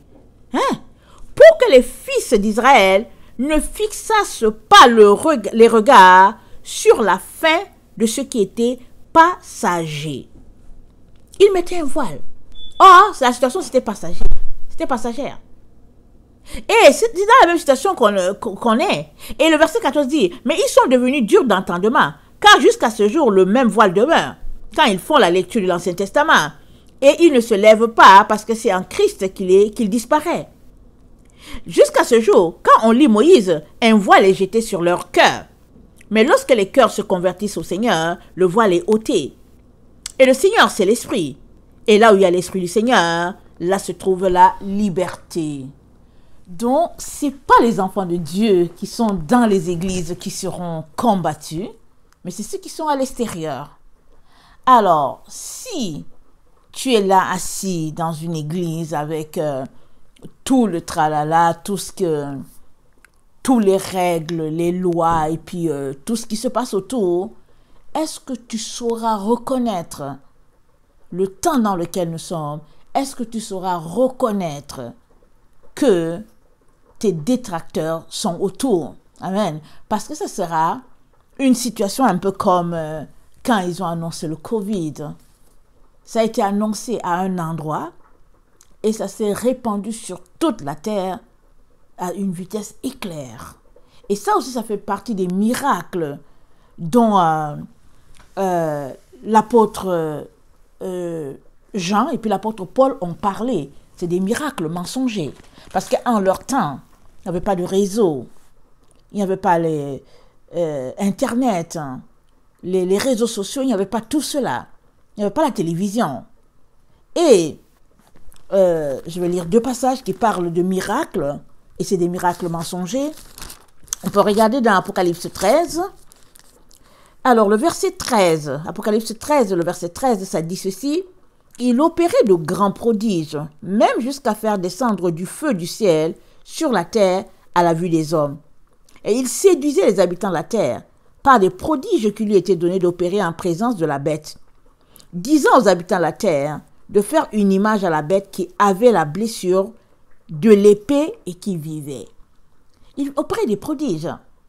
Alors, on sait tous que on peut simuler, c'est-à-dire des miracles de guérison, on peut aller chez les marabouts et puis faire toutes sortes de choses. C'est que Satan est capable de faire bien de choses. Et parmi ces miracles mensongers-là, que Jean regardait quand il expliquait sa vision, il y a aussi cette force-là des médias qui fait que en un seul jour, tout le monde a été informé qu'il y a une maladie, il faudra que tout le monde porte un masque. Il y a eu une grande mascarade par rapport à cette affaire-là, et ça, c'est un miracle. Et l'apôtre Paul nous a dit dans 2 Thessaloniciens, attendez, on a lu ça ce matin, je vais lire la version, attends, j'ai une version sous mes yeux, ok. Dans 2 Thessaloniciens, alors, attendez, je vais lire quelle version. Ok, le verset 8 de 2 Thessaloniciens 2, le verset 8, ça dit « Mais que celui qui maintenant le retient encore soit seulement écarté, alors se révélera le hors-la-loi, que le Seigneur balayera du souffle de sa bouche et anéantira par la manifestation de sa venue. Amen. Quand, à sa foudroyante arrivée à lui, le hors-la-loi, aiguillonné par l'adversaire, elle aura été accompagnée de toutes sortes de signes, prodiges, mensongers et ruses pernicieuses destinées à ceux qui, dépourvus de l'amour de la vérité, leur ayant permis de lui échapper, seront ainsi voués à leur perte. Alors dans d'autres versions, c'est dit, ça va leur arriver d'être séduits, d'être livrés à un esprit d'égarement, c'est-à-dire un esprit qui les perdra, un gros mensonge. Ça va leur arriver parce qu'ils ont aimé le mensonge. Ils ont refusé la vérité qui les aurait sauvés. Parce que la vérité, elle nous a franchis de l'esclavage de Satan. Mais maintenant, si tu refuses la vérité, à partir du moment où tu refuses la vérité, à partir du moment où tu tournes le dos à la vérité, tu es tout simplement en train d'atterrir dans le camp de Satan avec tes deux pieds. Parce que Satan, c'est le père du mensonge. Et c'est dit que quand il ment, il le fait de son propre fond. Il le fait de ses entrailles. Mais sauras-tu reconnaître le temps dans lequel on est? Et sauras-tu reconnaître une telle personne qui est le contraire de Christ, au fait? C'est un anti-Christ. Il est contraire à tous les attributs de Christ. Il est contraire à toutes les valeurs de Christ. Il est contraire à tout ce que Jésus-Christ élève. Lui, il est le contraire. C'est-à-dire que si Jésus dit, il faut bénir, cette personne te dira, il faut maudire. Elle peut le dire avec la bouche, mais elle peut aussi le dire par ses gestes. Ou bien, elle ne peut pas forcément le dire, mais parce que son cœur n'est pas en accord avec les paroles de ses lèvres, elle est en train de mentir. Parce que n'oublions pas, on vient de lire Proverbe 23. Dit, ne mange pas ce qu'il te dit de manger, parce qu'il est comme les pensées de son âme. C'est-à-dire, ne mange pas sa nourriture. Il est comme les pensées de son âme. C'est une personne qui est fourbe. C'est une personne qui est remplie d'hypocrisie. C'est une personne qui camoufle quelque chose. Alors, la Bible nous dit, une telle personne se manifestera dans le temps dans lequel nous sommes. Alors, dans Ézéchiel 28, j'ai lu le verset tantôt, je vais lire dans la version parole de vie. C'est dit, le Seigneur m'a adressé cette parole. Il m'a dit, toi, l'homme, tu communiqueras au roi de Tyr ce message que je lui adresse, moi, le Seigneur Dieu. Le cœur plein d'orgueil, tu as dit, je suis un Dieu. Je suis assis comme un Dieu sur un siège de roi, au cœur de la mer. Tu te crois égal à un Dieu. Pourtant, tu n'es qu'un homme et tu n'es pas un Dieu. Donc, la personne se proclamera Dieu. Elle dira qu'elle est Dieu. Et on l'a vu déjà, tu peux te proclamer Dieu par les paroles de tes lèvres, mais tu peux aussi te proclamer par tes gestes, tous tes gestes, tes actions montrent qu'au fait, tu te crois une certaine personne. Et puis à la fin, ce que tu déclares de ta bouche, de tes lèvres, finira par se réaliser. C'est-à-dire qu'un jour viendra où finalement, cette personne va se tenir pour dire, je suis Dieu, je suis votre Dieu. Alors, comme je l'ai partagé tantôt, c'est que on a tous les yeux rivés vers le 3e temple de Jérusalem. On se dit que c'est là-bas que la personne va aller s'asseoir. Alors tout le monde est rivé là. Mais un temple, c'est une église. Amen. Alors quand Jésus était sur terre, les disciples, ils allaient toujours dans la synagogue. Ils y allaient le samedi. Et c'est là-bas que La première guérison s'est opérée entre les mains de Pierre et Jean, quand la personne hésitait dans la synagogue. Et on leur a dit de ne plus enseigner par ce nom-là. On les a attrapés, on les a chicotés, toutes sortes d'histoires. Amen. Mais c'est dit qu'ils allaient au temple. Alors, les gens ont expliqué, ils ont apporté des commentaires, et tous les commentaires fusionnent ou bien s'orientent vers un point en disant que c'est à Jérusalem. Mais l'église de Jésus-Christ, c'est partout sur la terre. 1 Pierre, je pense 4, je ne suis pas très sûre de ma référence, mais on va regarder. 1 Pierre 4, attends, qu'est-ce que je raconte? 1 Pierre, attendez, si c'est 1 Pierre 4, je pense, verset 17, si j'ai bonne mémoire, on va regarder. 1 Pierre 4, le verset 17, dit, attendez,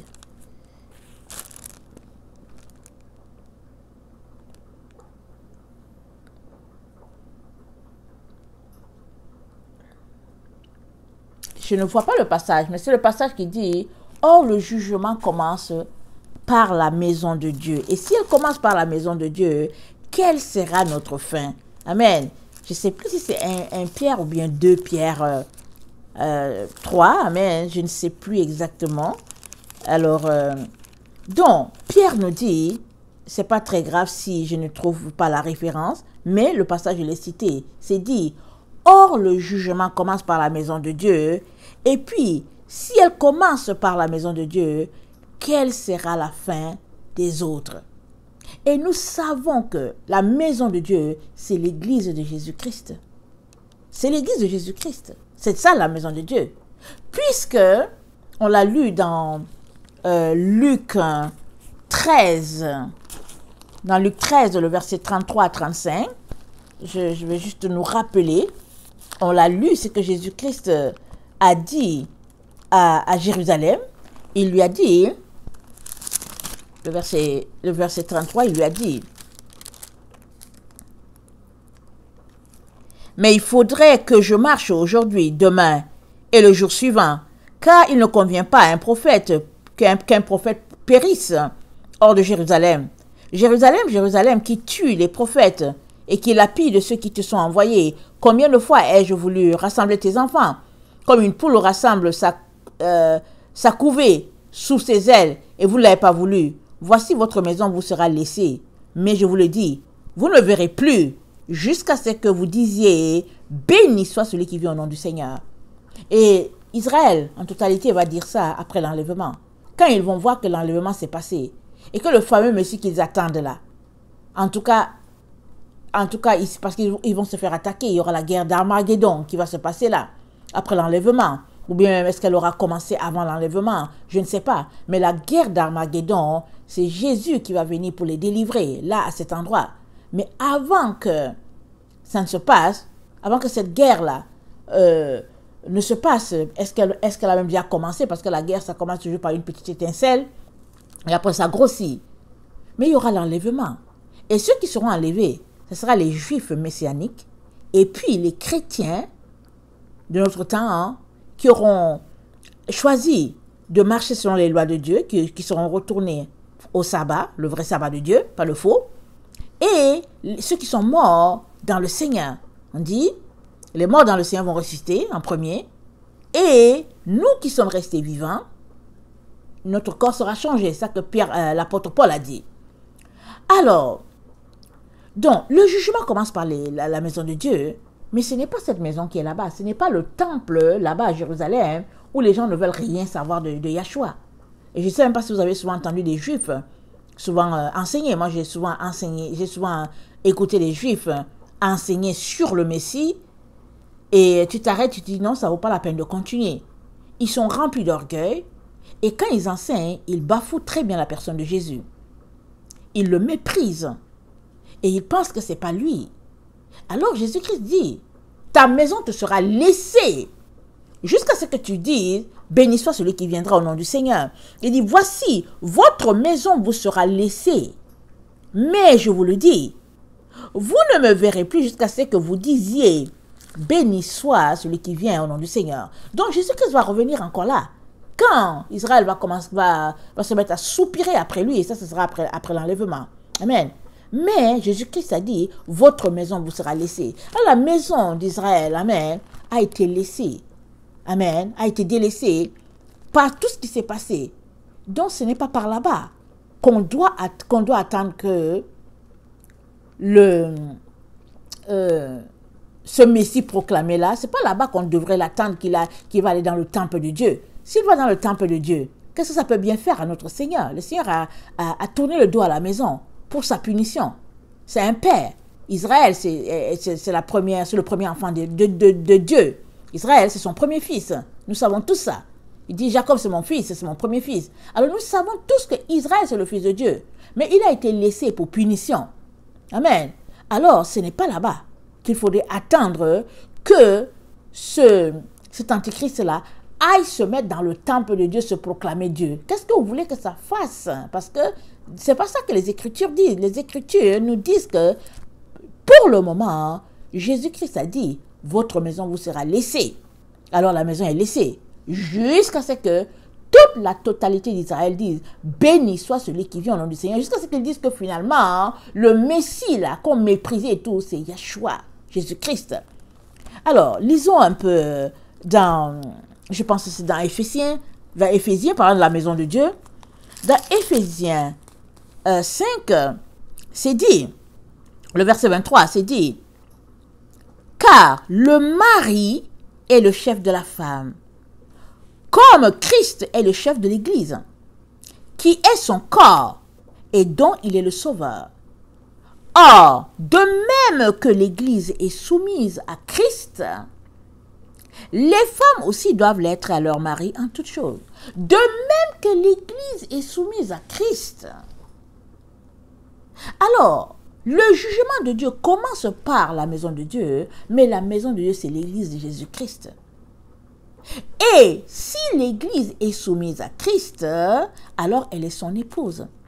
Mais si l'Église n'est pas soumise à Christ, elle démontre à Christ qu'elle est une prostituée, qu'elle est en train de se prostituer avec Jézabel, comme on a commencé au début de la vidéo. Et si elle se prostitue avec Jézabel, Jésus-Christ dit, le jugement va tomber. Et il dit, tous ceux qui commettent l'adultère avec Jézabel, je vais les mettre sur un lit et puis leurs enfants vont expérimenter la mort. Mais ce n'est pas la mort physique seulement, c'est aussi la mort spirituelle parce qu'ils seront coupés de Dieu, parce que c'est le jugement de Dieu. C'est ça qu'on doit comprendre. Alors, on comprend donc que si la maison a été laissée, tel que Jésus-Christ l'a dit dans Luc 13, le verset 33 à 35, et que le jugement commence par la maison de Dieu, je pense 1 Pierre 2 ou 3, je ne me rappelle plus, ou bien 1 Pierre 4, excusez-moi, il suffit de taper, mais je ne peux pas aller taper parce que ma tablette, je suis en train d'enregistrer avec, mais c'est dit, c'est dans Pierre, le jugement commence par la maison de Dieu. J'ai l'impression que c'est 1 Pierre 3, mais bon, voilà. Alors, si le jugement commence par la maison de Dieu, la maison de Dieu, c'est l'Église de Jésus-Christ. C'est là que ça va commencer. Alors, on comprend que, une fois que les enfants obéissants de Dieu auront été mis en sécurité, l'antichrist, celui qui est contre Christ, celui qui pense qu'il connaît, qui harangue la foule au nom d'un certain Christ que lui, il s'est créé, on comprend que cette personne-là sera l'instrument du jugement de Dieu dans la maison de Jésus-Christ répandue sur toute la terre. Cette personne-là, elle travaillera de commun accord avec le nouvel ordre mondial pour mettre de l'ordre dans la maison de Dieu. C'est-à-dire que Dieu va l'utiliser alors pour vraiment corriger ces enfants-là qui n'auront pas voulu obéir. Dieu va l'utiliser. Ça veut dire quoi? Qu'il y aura une sélection terrible. Et cette sélection-là, elle va s'exprimer par la mort. Allons-y lire Apocalypse 6. Amen. Le verset 9, ça dit, quand il ouvrit le 5e sceau, je vis sous l'autel les âmes de ceux qui avaient été immolés à cause de la parole de Dieu et à cause du témoignage qu'ils avaient rendu. Ils crièrent d'une voix forte et dirent: Jusqu'à quand, Maître saint et véritable, tardes-tu à juger et à tirer vengeance de notre sang sur les habitants de la terre? Une robe blanche fut donnée à chacun d'eux. Il leur fut dit de se tenir en repos quelque temps encore, jusqu'à ce que fût complet le nombre de leurs compagnons de service et de leurs frères qui devaient être mis à mort comme eux. Ce groupe-là, ça c'est le groupe, c'est-à-dire que ceux qui vont compléter le martyr, amen, c'est ceux-là qui, quand l'épouse aura été mise en sécurité, et ceux-là qui ont traîné, qui se sont préparés à moitié, qui se sont dit que non, ce n'est pas le temps, pour une raison quelconque, ceux-là, ils mourront pour leur foi. Mais ceux qui auront pris le vaccin entre-temps, ils ne pourront pas. Ils sont déjà morts. Anyway, ça ne va même pas leur venir de dire qu'ils veulent mourir pour Jésus, parce qu'ils vont fonctionner avec le système. Ils seront en plein dans le système. Ils auront reçu ce liquide-là, qui aura tué en eux la lumière de Dieu. Parce que c'est un liquide. Non seulement on sait qu'il y a les cellules du bébé avorté depuis je ne sais pas combien d'années, paraîtrait-il au moins 40 ans. Il y a du plomb à l'intérieur. Il y a, je ne sais plus quelle autre substance, amen, qui change l'ADN. Il y a même, j'ai lu un article là qui dit qu'il y a même une substance dedans qui fait que quand tu prends ce vaccin-là, tu deviens stérile. C'est un mélange de beaucoup de choses. Mais qu'est-ce qui peut, par exemple, pousser quelqu'un à prendre ce vaccin, par exemple? Ça peut être la peur, parce qu'on a d'abord commencé par nous apeurer. Ça peut être la recherche d'un certain plaisir, d'un certain bonheur. On te dit qu'enfin, on peut prendre le vaccin et puis on pourrait voyager.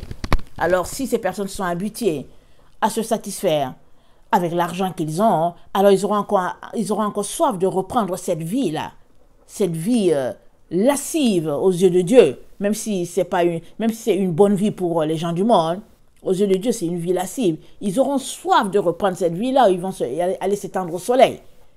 Et ils vont se faire avoir. Et c'est ça la séduction. On est dans le temps de la séduction, le temps de l'illusion, le temps où les enfants de Dieu sont voilés, aveuglés par tout ce qui se passe autour d'eux. Et surtout s'ils sont à la recherche d'un certain prestige dans la société, d'une certaine gloire. Ils sont là-dedans. Alors, donc, ce monsieur-là va se mettre, c'est dit dans le temple de Dieu, mais le temple, c'est la maison de Dieu. Il va se mettre dans une église. Dans une église. Il va se mettre dans une église. C'est de là qu'il va se proclamer Dieu par les paroles de sa bouche, par sa détermination à changer les lois pour faire plaisir à la majorité. Allons-y lire Daniel. Excusez-moi. Je pense que c'est Daniel 7. C'est dit. Je vais lire à partir du verset 23. Daniel 7. Il me parla ainsi, le quatrième animal, c'est un quatrième royaume qui existera sur la terre, différent de tous les royaumes, et qui dévorera toute la terre, la foulera et la brisera. Les 10 cornes, ce sont 10 rois qui s'élèveront de ce royaume. Un autre s'élèvera après eux. Il sera différent des premiers, et il abaissera 3 rois, et il prononcera des paroles contre le Très-Haut. Il opprimera les saints du Très-Haut, et il espérera changer les temps et la loi. Et les saints seront livrés entre ses mains pendant un temps, des temps et la moitié d'un temps. Puis viendra le jugement. Et on lui ôtera sa domination, qui sera détruite et anéantie pour jamais. Alors, il espérera changer les temps. Il espérera changer la loi. Et c'est quelle loi? La loi de Dieu. Il espérera la changer. Et nous avons déjà vu 3 personnes qui vont travailler ensemble de connivence pour pouvoir soumettre le peuple de Dieu. Et c'est dit, le peuple de Dieu lui sera livré. ceux-là qui ont refusé de s'apprêter quand il le fallait, ou bien ceux-là qui, en fait, ont décidé de s'apprêter à leur manière, pas à la manière de Dieu. Ceux-là qui ont dit, par exemple, que non, non, non, écoute, Dieu n'est pas un dictateur, et puis bon, moi je fais ce que je veux, et puis lui, le sabbat c'est samedi, mais je peux mettre mon sabbat mercredi, ou bien lundi, ou bien dimanche, je fais ce que je veux. Ce groupe-là, ils seront livrés à l'Antichrist. Alors de ce groupe-là, ceux-là qui accepteront de mourir pour Christ, qui reconnaîtront leur misère, amen, Dieu leur donnera la grâce de mourir pour lui. Ce sera une grâce de pouvoir mourir pour Christ. Sinon, ils vont tout simplement périr dans l'amour de l'argent, du luxe sur cette terre. Ils vont tout simplement périr. Alors, excusez-moi, je vais tourner mon cahier encore. Ézéchiel 14, le verset 3 à 7, nous informe de quelque chose qui, au fait, conduira plusieurs enfants de Dieu sous la domination de cet homme-là. Alors, Ézéchiel 14, le verset 3 à 7. Ézéchiel 14, excusez-moi, le verset 3 à 7. Ça dit ceci.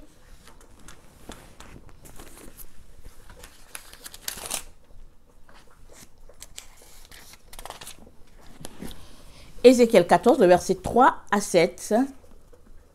Toi, l'homme, écoute, ces hommes-là portent leurs faux dieux dans leur cœur. Ils désirent sans cesse ce qui les fait tomber dans le péché. Ils désirent sans cesse cela. Est-ce que je vais me laisser interroger par eux? C'est pourquoi tu vas leur communiquer ce message. Voici ce que je leur dis, moi le Seigneur Dieu. Supposons ceci. Un Israélite porte ses faux dieux dans son cœur. Il désire sans cesse ce qui le fait tomber dans le péché. Et il vient voir un prophète. Eh bien, c'est moi le Seigneur qui lui répondrai. Je le ferai en tenant compte de nombreux faux dieux qu'il adore. De cette façon, je toucherai au cœur les Israélites qui se sont tous éloignés de moi à cause de leurs faux dieux. C'est pourquoi, dis aux Israélites, le Seigneur Dieu vous le demande, changez votre vie, abandonnez vos faux dieux, tournez le dos à toutes vos actions horribles. Voici ce qui peut aussi arriver. Un Israélite ou un étranger qui habite en Israël s'est éloigné de moi. Il porte ses faux dieux dans son cœur. Il désire sans cesse ce qui lui fait tomber dans le péché. Et il vient voir un prophète pour connaître ce que je veux. Eh bien, moi le Seigneur, je lui répondrai moi-même. J'agirai contre cet homme. Son exemple sera cité comme un proverbe. Je le supprimerai de mon peuple. Vous saurez alors que je suis Seigneur. C'est moi. Alors, donc ces personnes, ils portent des idoles dans leur cœur. Et vous savez que cela, ça nous est arrivé à tous. Tout le monde pourrait porter une idole. Mais, es-tu prêt à reconnaître ton idole? Es-tu prêt à la jeter? Es-tu prêt à te repentir? Es-tu prêt à venir devant Dieu dans un cœur brisé et contrit pour lui dire, mon Père, j'ai péché. J'ai un sérieux problème. J'ai quelque chose en moi qui me sépare de toi. Viens à mon secours. Aide-moi à ôter cette idole-là. Aide-moi à me débarrasser de cette envie-là, de ce vice-là, afin que je ne puisse pas périr avec les infidèles. Parce que la Bible dit quoi? Tous ont péché et sont privés de la gloire de Dieu. Tous ont été déclarés pécheurs, Nous avons tous péché. Et la Bible dit, alors que nous étions encore pécheurs, Christ est mort pour nous. Alors qu'on ne savait même pas, ça nous dit, Christ est mort pour nous. Alors si Christ est mort pour nous, à partir du moment où nous acceptons son sacrifice et que nous voulons le suivre, alors nous venons nous mettre sous son autorité et il efface toutes nos transgressions et il nous donne de repartir à zéro. Maintenant que tu as décidé de repartir à zéro, qu'est-ce qui fait que tu refuses d'enlever cette idole-là qui est là? L'idole, elle peut être toute petite, mais elle peut aussi être tout un monument. Et il y a certains, leur idole, ils portent leur idole, c'est beaucoup plus gros que leur propre personne. Mais c'est une idole. Et le Seigneur nous intéresse à venir devant lui et à laisser aller ces idoles-là.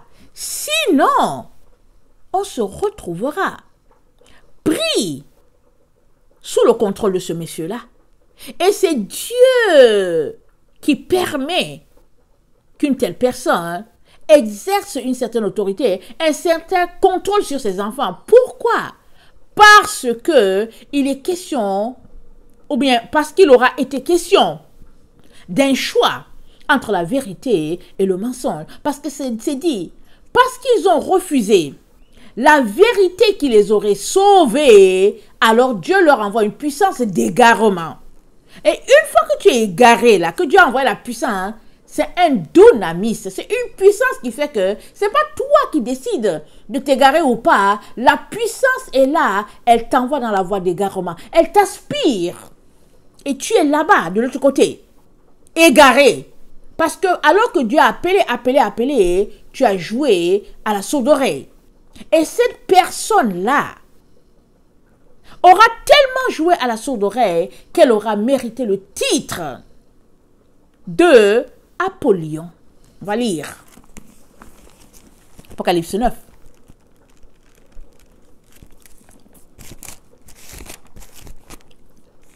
Le cinquième ange sonna la trompette, et je vis une étoile qui était tombée du ciel sur la terre.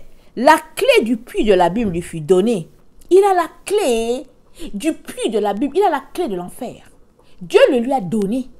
Il a la clé. C'est pourquoi qu'on a la clé. Il va envoyer plusieurs personnes en enfer par leur choix de vie. Mais lui-même là, c'est parce qu'au fait, il aura tellement opposé Dieu qu'il aura mérité le titre de l'antéchrist de la fin des temps. Parce que nous savons qu'il y a eu plusieurs antéchrists. Jean parle, Paul parle, il y a déjà plusieurs antéchrists sur la terre. Donc depuis de leur temps, il y avait déjà plusieurs antéchrists. Même quand comment on appelle, Hitler a commencé à exercer sa hargne contre les Juifs, tout le monde disait, ah, c'est l'antéchrist, c'est l'antéchrist. Les gens pensaient que ce serait la fin, que c'est l'antéchrist, c'est l'antéchrist. Finalement, il a été maté. Et nous sommes dans le temps où le véritable sera manifesté. On est dans ce temps-là. Alors, Apocalypse 9, le verset 11 dit aussi, elles avaient sur elles comme roi l'ange de l'abîme, donné en hébreu Abaddon et en grec Apollyon. Alors, il est là. Parce que c'est dit, le premier malheur est passé, voici il vient encore de malheur. Et le premier malheur est passé, le Covid, ce fut le premier malheur. Donc la personne est déjà identifiée. Elle est déjà définie, cette personne-là. Si les chrétiens ne le connaissent pas, si l'humanité ne le connaisse pas, Dieu connaît la personne. Et la personne, elle va se mettre, elle sera active, amen, dans ces dernières années, amen. Mais ça commence à Daniel 12, le verset 7. Ça dit ceci, Daniel 12, le verset 7. Et j'entendis l'homme vêtu de lin qui se tenait au-dessus des eaux du fleuve. Il leva vers les cieux sa main droite et sa main gauche et il jura par celui qui vit éternellement que ce sera dans un temps, des temps et la moitié d'un temps. Et que toutes ces choses arriveront quand la force du peuple saint sera entièrement brisée. Alors, cette situation-là, ça va arriver. C'est-à-dire que ça va arriver quand? Après la confrontation entre le dragon et la femme, qui n'est autre que les véritables enfants de Dieu, qui marchent sur la doctrine pure de Jésus. Il y aura confrontation. Et la confrontation, elle va atteindre son point culminant à Apocalypse 11, le verset 7, quand cette personne-là appelé l'Antichrist, va tuer les deux témoins de la fin. Croyant en finir avec eux, or c'est dans le plan de Dieu de se manifester, de se révéler, et puis de ressusciter ses enfants morts. Amen. Et de permettre enfin la réalisation de ce qui a été prévu depuis, c'est-à-dire le mystère de Dieu. Les enfants de Dieu seront mis en sécurité. Alors cette personne va exercer dans ce temps-ci. Donc, les enfants de Dieu sont, comment on appelle ça, ils seront, les deux témoins à la fin seront tués. Amen. Mais la personne va commencer en même temps que les deux témoins à la fin vont commencer leur ministère. La personne va commencer là. Elle va commencer là aussi.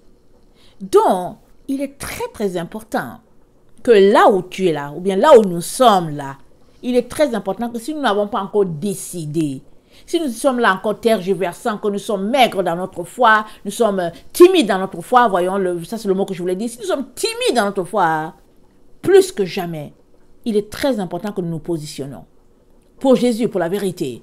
Parce que, je vous dis, il n'y aura pas de demi-mesure. Alors, as-tu une idole dans ton cœur ou des idoles? Plus que jamais, il est temps que tu les ôtes, que tu les jettes et que tu viennes te repentir. Parce que l'Antichrist sera révélé. Peut-être on ne le sait pas encore et qu'il est révélé quelque part. Ça ne tardera pas avec tout ce qui se passe avec YouTube, avec les réseaux sociaux. Les choses sont tellement rapides, même si les chrétiens sont traqués en ligne. Mais il est très important, on sera averti, on saura ce qui se passe. Dieu ne manquera pas de nous avertir. Alors, Daniel 12, le verset 9 à 10 nous dit ceci. Je vais finir par là. Mais avant que je lise Daniel 12, le verset 9 à 10, je reviens encore sur Ézéchiel 14 qu'on venait de lire. Parce que Dieu parle et il mentionne, il dit à son prophète, voici ce que je leur dis, moi le Seigneur Dieu. Supposons ceci, un Israélite porte ses faux dieux dans son cœur, il désire sans cesse ce qui le fait tomber dans le péché, et il vient voir un prophète. Eh bien, c'est moi le Seigneur qui lui répondrai. Et Dieu te répondra comment si tu as des idoles dans ton cœur? Il te répondra en t'envoyant le fils de perdition, l'homme du péché, l'homme, comme j'ai lu tantôt, le hors-la-loi. En anglais, the lawless one, l'homme qui est sans foi ni loi, lui, Dieu va te l'envoyer. Parce que on peut s'arrêter pour dire, mais comment Dieu va faire ça? Mais ce sera par délégation. Il sera le leader au-dessus et puis il va soumettre tous les gens, on va les mettre au pas. Alors, comment est-ce que Dieu, dans sa préséance, peut avoir permis tout cela? C'est trop compliqué, c'est au-delà de notre compréhension. Mais un enfant, quand il entend quelque chose, il dit seulement, oh papa, aide-moi, pardon, viens à mon secours. Il ne se lève, il ne se met pas là pour dire, ok, d'accord, on va voir cela, et puis on ne tient pas tête à Dieu. Justement, cette personne-là, elle aura mérité ce chapeau-là, cette couronne-là, si on peut le dire, elle l'aura mérité parce qu'elle a accumulé de tous les antiqués sur la terre, elle aura accumulé vraiment, en tout cas, des exactions contre Dieu, elle aura mérité ce titre-là. Et le Seigneur ne veut pas cela pour toi. Il t'avertit et il t'avertit encore, il te dit, change tes voies.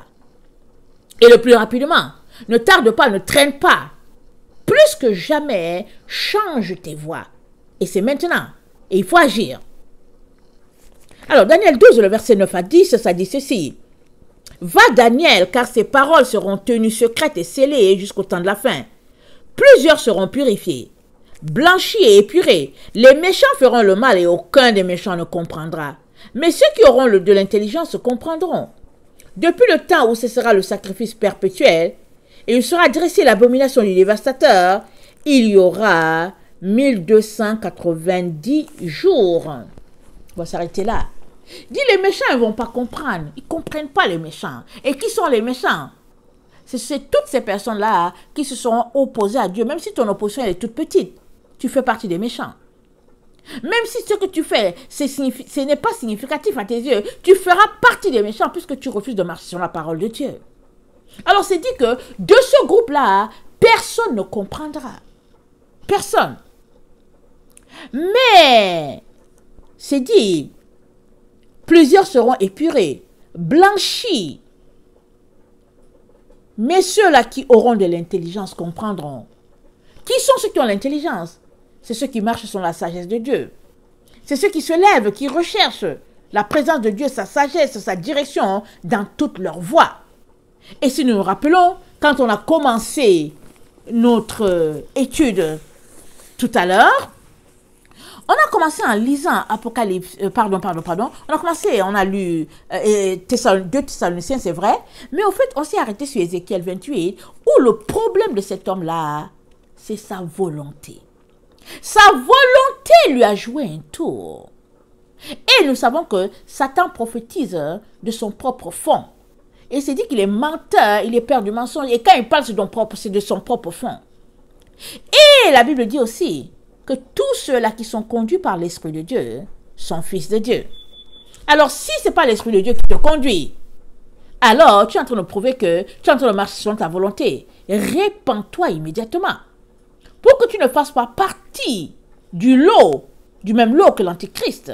Ça, c'est très, très important. Mes chers frères et chères sœurs, alors, on est vraiment dans les temps où il faudrait craindre Dieu si avant on ne le craignait pas. Et craindre Dieu, c'est quoi? C'est marcher selon ses voies, c'est marcher selon sa loi, c'est marcher en obéissance de la croix. C'est ça, craindre Dieu.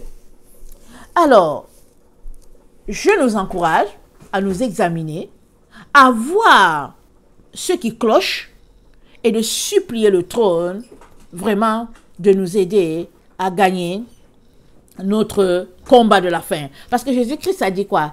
Il dit, c'est celui-là qui vaincra, qui aura sa couronne. Il s'agit de tenir jusqu'au bout. Il s'agit d'endurer jusqu'à la fin. Et après cela, tu auras ta couronne. Que le Seigneur bénisse sa parole. Je vous aime beaucoup. Et Dieu davantage. Maranatha, Jésus revient. Amen et Amen. Soyez bénis.